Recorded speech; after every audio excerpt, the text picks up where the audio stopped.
if I told you Jesus came to abolish religion? What if I told you voting Republican really wasn't his mission?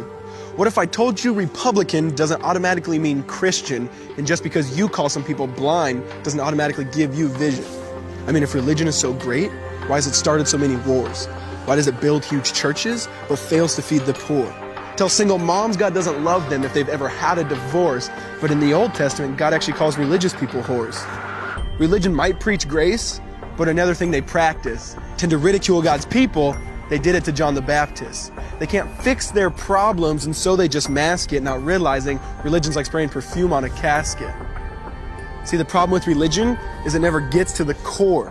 It's just behavior modification, like a long list of chores. Like, let's dress up the outside, make it look nice and neat. But it's funny, that's what they used to do to mummies while the corpse rots underneath. Now, I ain't judging, I'm just saying, quit putting on a fake look. Because there's a problem if people only know that you're a Christian by your Facebook.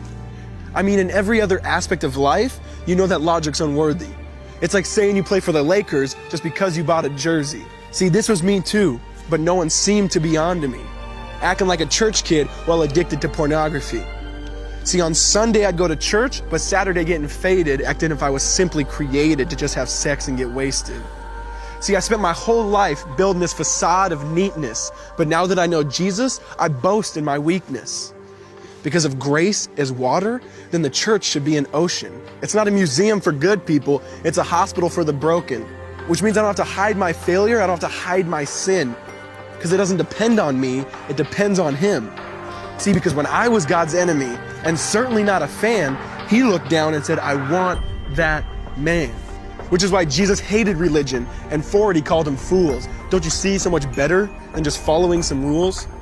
Now let me clarify. I love the church, I love the Bible, and yes, I believe in sin.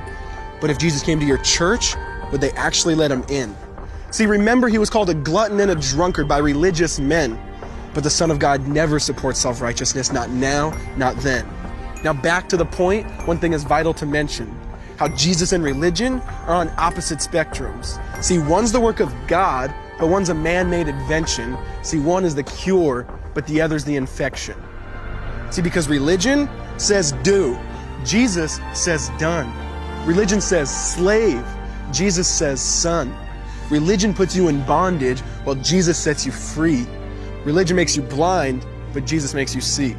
And that's why religion and Jesus are two different clans. Religion is man searching for God. Christianity is God searching for man. Which is why salvation is freely mine, and forgiveness is my own. Not based on my merits, but Jesus' obedience alone.